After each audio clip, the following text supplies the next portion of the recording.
అలానే విశేషరావు marriages are made in heaven అంటూ ఉంటారు. నిజంగానే పెళ్ళిళ్ళు స్వర్గంలో జరుగుతాయంట.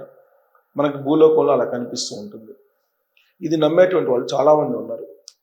అయితే మనం ప్రపంచంలో భూమి మీద ఒక అద్భుతమైనటువంటి కొన్ని కొన్ని పెళ్ళిళ్ళు మనం చూస్తూ ఉంటాం. అంటే ఖర్చుతో కూడుకున్నవి, అద్భుతంగా చేసినవి కాదు నేను చెప్పేది. ప్రకృతి సహజంగా జరిగేటువంటి కొన్ని అద్భుతమైనటువంటి పెళ్ళిళ్ళు ఉంటాయి. అలాంటి వాటిలో ఒకటి కామారెడ్డిలో జరిగింది. ఇద్దరు కమల అబ్బాయిలు, కవలలు, అలాగే ఇద్దరు కవల అమ్మాయిలు. వీళ్ళు ఒకేలాగా ఉంటారు. అబ్బాయిలు చూడటానికి, అమ్మాయిలు ఒకేలాగా ఉంటారు. వీళ్ళు ఒకే ముహూర్తంలో పెళ్లి చేసుకున్నారు. ఇద్దరు కమలలుగా ఉన్నటువంటి అబ్బాయిల్ని ఇద్దరు కమలలుగా ఉన్నటువంటి అమ్మాయిలు పెళ్లి చేసుకున్నారు. మరి ఇది అద్భుతమే కదా. ప్రకృతిలో చాలా అరుదుగా ఇలాంటి పెళ్లి మనకు కనిపిస్తూ ఉంటుంది. ఇది ఎక్కడో కాదు, తెలంగాణ కామారెడ్డిలో జరిగింది. కామారెడ్డి జిల్లా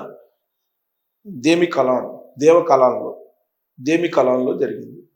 ఈ కవల సోదరులు ఇద్దరు మగవాళ్ళు, ఇద్దరు సోదరులే ఆడపిల్లలు. అంటే పెళ్లి కూతుర్లు ఇద్దరు సోదరిమళ్ళు, పెళ్లి కొడుకులు ఇద్దరు సోదరులే. సో వీళ్ళు మాచారెడ్డి మండలం గన్పూర్ గ్రామానికి చెందిన దుంపటి విజయ్, వినయ్ ఇద్దరు కవలలు. మాచారెడ్డి మండలం గన్పూర్ వెళ్ది పెళ్లి కొడుకులది. పెళ్లి కూతురులకు వచ్చేసప్పటికి తాడ్వాయి మండలం దేమికలాన్ గ్రామం. వీళ్ళు కుమ్మరి కీర్తి వాళ్ళ పేర్లేమో విజయ్, వినయ్.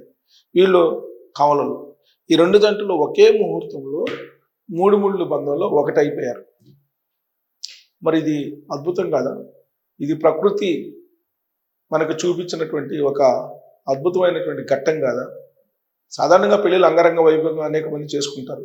అది ప్రకృతి ఇచ్చినటువంటి అద్భుతం కాదు. అది మానవ సహజంగా సంపాదించినటువంటి డబ్బులతోటి ఆర్భాటంగా చేస్తుంటారు. కానీ కవలలుగా పుట్టడమే ఒక అద్భుతం. ఆ కవలలు మరొక కవలల పిల్లల్ని చేసుకోవటం అనేది మరొక అద్భుతం. ఇది చాలా రేర్గా జరుగుతుంది. అంతకుముందు కేరళలో కూర్చోవడం జరిగింది, ఇప్పుడు తెలంగాణలో జరిగింది, కామారెడ్డిలో. సో అందుకే marriage or made in heaven అంటూ ఉంటారు. సో ఇప్పుడు మనకి భూలోకంలో ఇలాంటిది మనకి కనిపించి నిజంగానే marriage or made in heaven అంటారు. సో అలాంటి స్వర్గంలో ఎలా డిసైడ్ అవుతాయో అని చెప్పి చెప్పడానికి ఈ పెళ్ళి ఒక సోదాహరణంగా కనిపిస్తూ ఉంది. సో దీని మీద మీరు కామెంట్ చేయొచ్చు. Thank you.